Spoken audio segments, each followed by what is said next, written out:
Topic po natin, simple at murang lunas sa maraming sakit. Diba? Hindi lang hot water. Pwede yan sa maraming sakit. Tuturo ko sa inyo. Pati tsaa. Pwede rin ang tsaa. Kung meron kayong chamomile tea, mas maganda pa. Maraming klaseng tsaa, may green tea at iba pa. Mas gusto ko lang itong mga chamomile tea, itong mga flower kasi wala siyang caffeine. Hindi siya nakakabog ng dibdib. So, maraming lunas po yan. Pwedeng pamparelax, pampatulog. Maraming benefit. Iisa-isahin natin benefit ng tsaa at hot water. Ito, pag chamomile tea, isang klaseng flower to, kahit anong brand, bilhin nyo, marami sa supermarket niyan. Pamparelax to talaga. Antioxidant, pampakalma. Basta may sakit ako, masama pakiramdam ko, masakit ang tiyan, hindi makatulog, may empacho, basta masama ang feeling mo kahit ano, pwede tong chamomile tea. Stress, di makatulog, nervyos, halo-halo. Number 1, pamparelax.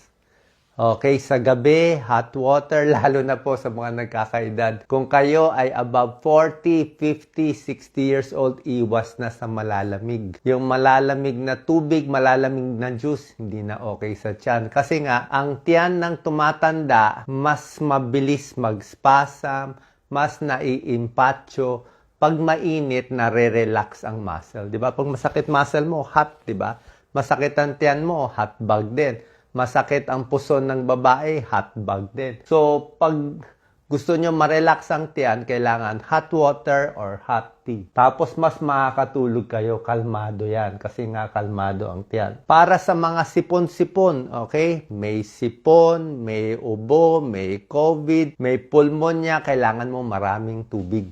Okay? Bukod sa maraming tubig, kung ginawa mong hot water, mas maganda pa. Kasi hot water parang steam yan eh. Kaya nga yung iba chicken soup, yung iba suob, yung iba hot na mumog ng asin, pwede rin yan. Sa sipon, sa ubo, pampaluwag ng plema, hot water. O medyo maligamgam. Pag may lagnat kayo, kahit ordinary tubig lang, okay. Pag may lagnat, kahit hindi na hot water, kasi may lagnat na. Pero marami pa rin maligamgam na tubig. Pag nainom mo to, pag naihi mo, bababa yung lagnat. So, sipon, ubo, lagnat, chamomile tea, hot water, or plain water.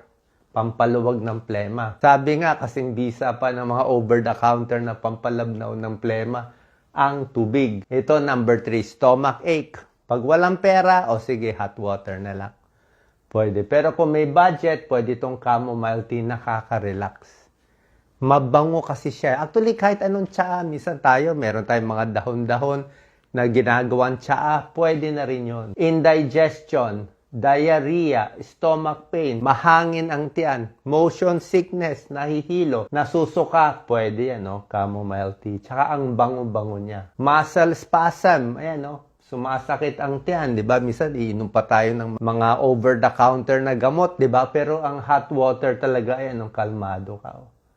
Sa may regla, ayan, no?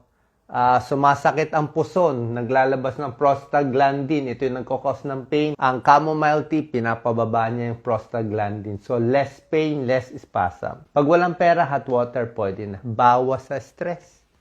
Diba? Hawakan nyo lang yung mainit na tubig, marirelax ka na, di ba? Mas kalmado ka. Ayan, no? Gentle, relaxant, hot water, effective natural remedy, reduces stress. Hindi lang yan. Ang maraming tubig, sabi ko nga sa inyo, 8 glasses of fluid, pwede 8 glasses ng tubig, 8 glasses ng lagyan mo ng chamomile tea o anuman. Maganda dyan, good for the kidneys. Diba? Hindi masisira kidneys mo. Hindi ka magki-kidney stone. Sa Pilipinas, ang alat natin kumain, daming kidney stone. Maraming tubig, gaganda ba yung balat mo? Diba? Gaganda yung balat mo. Pag nawalan ka ng tubig, kukulubot. Diba? So, hot water talaga. Healthy body, healthy skin. Meron pala dito. Maraming antioxidant ang chamomile tea at tsaa for free radical damage. So, kailangan talaga natin tubig. Parang halaman. Subukan mo yung halaman, huwag mong diligan. Okay? Ano mangyayari sa halaman, huwag mong diligan? Mamamatay. Yung tao, huwag mo pa inumin ng tubig. Sige, gawin mo 1 basong tubig lang sa araw. Tingnan natin ano mangyayari. Masisira lahat ang kidneys. Baka mag-kidney failure pa. Kaya nga, Maraming tubig, 8 glasses of water, kaya ng tao yun. Parang halaman yun. Para sa tiyan, stomach ulcer, pag may ulcer kayo, bukod sa hot water, dagdagan mo pa ng saging. Okay? Saging, chamomile tea, ito pantapal to sa tiyan. Ito parang gamutan na yan eh. May treatment yan sa aspirin-induced gastritis. Saging, pamparelax din. So, basta ako, laging meron ako yan. Hot water, chamomile tea, tsaa, saging, yan ang pamparelax natin. Ito kasi may magnesium, potassium para pa sa nagtatae. So, nakita nyo, maraming lunas. Okay? Simpleng hot water, subukan natin. Pag nagkakaedad tayo, maraming sakit po ang mapapagaling. Salamat po.